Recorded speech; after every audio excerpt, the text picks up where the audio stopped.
सौतेली बहनें रंगापुर नाम के गांव में शालिनी नाम की एक औरत रहा करती थी। उसे दो बेटियां थी। एक का नाम था शिवानी और दूसरी का सुहानी। शिवानी जब छोटी थी तब उसकी माँ गुजर गई थी, जिसके कारण उसके पिता रघु ने दूसरी शादी कर ली। मगर उनका भी कुछ सालों में बीमारी की वजह से देहांत हो गया और इसी वजह से शिवानी के मन में उसकी माँ और बहन के प्रति प्रेम उत्पन्न नहीं हो पाया। शिवानी और सुहानी में हमेशा झगड़ा हुआ करता था। दोनों भी बहनें एक दूसरे से कभी प्यार से बात नहीं करती थी। शालिनी ये सब देख बड़ी चिंता में रहा करती थी। ऐसे ही एक दिन शिवानी सुहानी, चलो आ जाओ, खाना खा लो।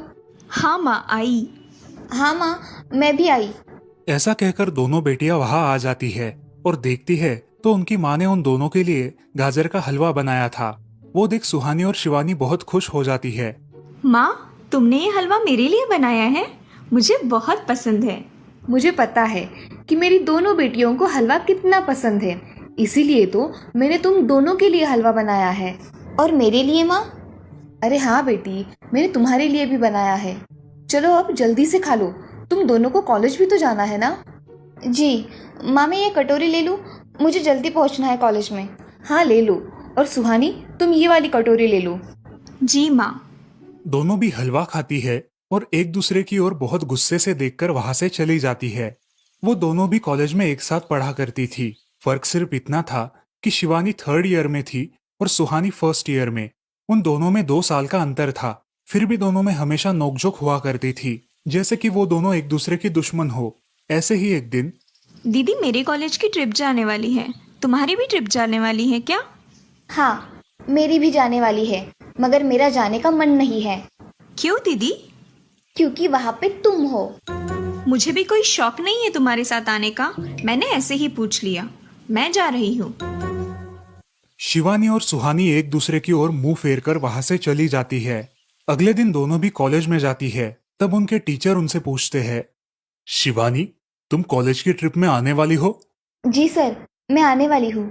ठीक है, मैं तुम्हारा नाम लिखवा देता हूँ। जी सर। ऐसा बोलकर टीचर ट्रिप के लिए जाने वाले विद्यार्थियों की लिस्ट बना लेते हैं। घर आकर शिवानी और सुहानी ये बातें अपनी माँ को बताती है।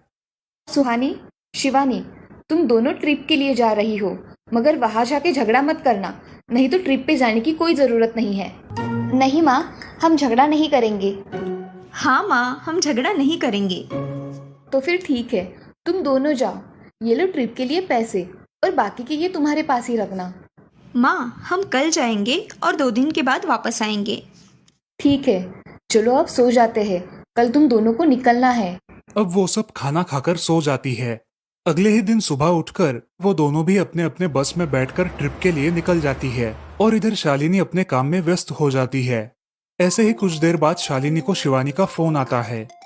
माँ, हम दोनों यहाँ ट्रिप की जगह पहुँच गए हैं। अच्छा बेटी, तुम दोनों ठीक हो ना? हाँ माँ, मैं रखती हूँ, हमें यहाँ अलग अलग स्पॉट देखने जाना है। ठीक है, और जब वक्त मिले तो फ़ोन कर देना। हाँ माँ, अपना और सुहानी का ख्याल रखना। हाँ माँ। फोन रखने के बाद शिवानी और उसके क्लास के सारे दोस्त वहाँ की एक जगह देखने जाते हैं। सुहानी भी उसके क्लास के साथ एक दूसरी जगह देखने निकल जाती है। सारे बच्चे एक साथ घूमकर वापस आते हैं। शिवानी सुहानी को ढूंढती है, मगर सुहानी उसे कहीं दिखाई नहीं देती। इसीलिए शिवानी को बड़ी चिंता होने लगती है। अरे, ये सुहानी कहाँ रह गई? इसका तो कुछ भी पता नहीं, कहाँ ढूंढूं इसे? तभी शिवानी को सुहानी दिखाई देती है और उसके जान में जान आ जाती है। सुहानी, कहाँ गई थी तुम? मुझे कितनी चिंता लग गई थी तुम्हारी। अरे, मैं यहाँ ही थी मेरी सहेलियों के साथ। मुझे कुछ नहीं हुआ। ऐसा बोलकर सुहानी वहाँ से चली जाती है। दूसरे दिन सब लड़के लड़कियाँ जल्दी उठकर अपनी तैयारी कर लेते हैं और पहाड़ पर जाने के लिए निकलते हैं। वो सब आज थोड़ा घूमकर शाम तक निकलने वाले थे। सब विद्यार्थी एक हिल स्टेशन देखने चले जाते हैं। शाम होने तक उस पहाड़ी का मजा उठाते हैं, लेकिन सुहानी बिना किसी को बताए उस पहाड़ी के एक अनजान हिस्से में चली जाती है। वहाँ का मनमोहक दृश्य देखते देखते गलती से उसका पैर फिसल जाता है और वो वहाँ से नीचे गिर जाती है। शाम हो जाने के कारण सभी विद्यार्थी वहाँ से निकलने लगते हैं और यहाँ सुहानी एक पेड़ के सहारे उस पहाड़ी की चोटी पर लटकी रहती है। शिवानी सभी विद्यार्थियों में अपनी बहन को ढूंढती है, लेकिन वो उसे कहीं नहीं मिलती। सुहानी को ढूंढते ढूंढते शिवानी वापस उसी पहाड़ी के पास आती है और उसे आवाज लगाती है। सुहानी, सुहानी कहाँ हो तुम? दीदी मैं यहाँ हूँ, बचाओ मुझे, मैं यहाँ हूँ। सुहानी की आवाज की ओर जाते ही उसे पता चलता है कि सुहानी पहाड़ी पर लटकी है। ये सब देखकर शिवानी बहुत घबरा जाती है। शिवानी अपनी पूरी ताकत लगाकर उसे ऊपर खींच लेती है। तुम यहाँ क्यों आई थी? अगर तुम्हें कुछ हो जाता तो मैं क्या करती? माँ को क्या जवाब देती? दीदी मेरा पैर फिसल कर मैं वहाँ गिर गई। मैंने बहुत आवाज दी मगर मेरी आवाज किसी ने नहीं सुनी। तुम ढूंढती हुई आई और मुझे बचा लिया। तुम दुनिया की बेस्ट दीदी हो। हाँ सुहानी, चलो अब घर जाने के लिए देर हो जाएगी, बस निकल जाएगी। सुहानी को ऊपर खींचते वक्त शिवानी के हाथ पर बहुत सारे जख्म हो गए थे, इसीलिए सुहानी अपनी ओढ़नी फाड़कर उसके हाथ पे बांध देती है और अब वो दोनों बस के पास चले जाते हैं। क्या हुआ है शिवानी, हाथ से खून बह रहा है तुम्हारे? कुछ नहीं सर, मैं वहाँ पे गिर गई थी, अब मैं ठीक हूँ। टीचर और सारे छात्र गाड़ी में बैठकर घर जाने के लिए निकलते हैं। घर आने के बाद शिवानी सारी हकीकत अपनी माँ को बताती है और वो सब सुनकर माँ दोनों को गले लगाकर रोने लगती है। तुम दोनों एक दूसरे के साथ होते हो, इसीलिए मुझे कोई टेंशन नहीं रहता, मगर मेरी बच्चियों, खुद का भी ख्याल रखा करो। उस दिन के बाद दोनों सौतेली बहनों ने अपने बीच की सब नोकझोंक बंद कर दी और हंसी खुशी सगी बहनों की तरह रहने लगी। दोस्तों, इस कहानी से हमें ये सीख मिलती है कि हम सबको एक दूसरे के प्रति द्वेष की भावनाएं छोड़कर प्यार से रहना चाहिए। चंदनपुर नाम के गांव में चंपा नाम की एक औरत रहती थी। पति, 2 बच्चे और एक बेटी, ऐसा उनका पूरा परिवार था। उसका पति श्रीधर पोस्ट ऑफिस में जॉब करता था। उसके कमाई से ही घर चलता था। चंपा ने अपने घर के सामने एक छोटी सी दुकान खोल के रखी थी। उससे उसे जो भी मुनाफा होता वो अपनी बेटी की शादी के लिए जमा करके रखती। ऐसे ही बहुत दिन बीत जाते हैं। अब बच्चे भी बड़े हो जाते हैं। बड़ा बेटा अशोक डॉक्टर और छोटा बेटा रवि वकील बन जाता है और दोनों अपनी ट्रेनिंग पूरी करने लगते हैं। एक दिन उनकी बहन ज्योति के लिए एक अच्छा रिश्ता आता है और ज्योति की शादी पड़ोस के गांव के सरपंच जी के बेटे से हो जाती है। ज्योति बहुत ही कामचोर और गुस्सा करने वाली होती है। इसी कारण उसके ससुराल से उसे निकाल दिया जाता है। वो अपने पति को लेकर अपने मायके रहने आती है। अब चंपा का जमाई दुकान चलाता है और चंपा और ज्योति आराम से वहाँ रहती है। अरे ज्योति, जरा अपने कामचोर पति को कुछ काम करना क्यों नहीं सिखाती हो? कुछ काम का नहीं है वो। अरे हाँ माँ, उनके पिताजी ने तो उन्हें ही घर से निकाल दिया और हमारे माथे मर दिया। जाने दो, पति है। माँ और बेटी इसी तरह तानेबाजी करती रहती। अब बड़े बेटे अशोक की शादी उन्हीं के गांव के एक लड़की से करा दी गई, लेकिन उस लड़की से भी चंपा बहुत काम करवाती और वो बेचारी सासू माँ का आदर करके सब काम चुपचाप करती थी। एक दिन वो काम करके थक गई और एक जगह पर बैठ गई। ए कामचोर कमला, इतना सारा काम पड़ा है घर में, क्या वो तुम्हारा बाप आके करेगा? चलो उठ, काम कर। हाँ हाँ माँ जी, करती हूँ। ऐसा कह के कमला अपने काम पर लग जाती है और सारा काम खत्म कर देती है। चंपा अपने बेटे अशोक से घर आने के बाद चुगलियां किया करती थी। अशोक घर आकर कमला को बहुत भला बुरा कहता और कभी कभी तो उस पर हाथ भी उठाया करता था। ये सब रवि देखा करता था और रवि को बहुत बुरा लगता था। अशोक मारने आता तो रवि बीच में पड़ जाता और माँ बाप को डांटता था और वही झगड़ा खत्म हो जाता था। ऐसा बहुत दिन चलता रहा। रवि को रंजना नाम की एक लड़की बहुत पसंद थी, जो कि एक न्यूज रिपोर्टर थी। क्या तुम मुझसे शादी करोगी? मुझे तुम बहुत पसंद हो। हाँ, मगर रवि, तुम्हारे घर में तुम्हारी माँ का बर्ताव मुझे बिल्कुल पसंद नहीं है, इसीलिए पहले तुम इसका कोई हल निकालो। अरे रंजना, मैं हूँ ना तुम्हारे साथ, तुम्हें टेंशन की क्या बात है? मगर रवि, तुम भी अगर मुझे मारने पीटने लगे तो मैं तुम्हें कोर्ट में खींचूंगी। अरे हाँ बिल्कुल, वो तो तुम्हारा अधिकार है। अगले दिन रवि अपने घर में रंजना के बारे में बताता है। रवि की माँ चंपा उसे साफ मना कर देती है। रवि, तुम्हें कुछ समझ आता है या नहीं? अपनी बिरादरी की लड़की से शादी करो बेटा।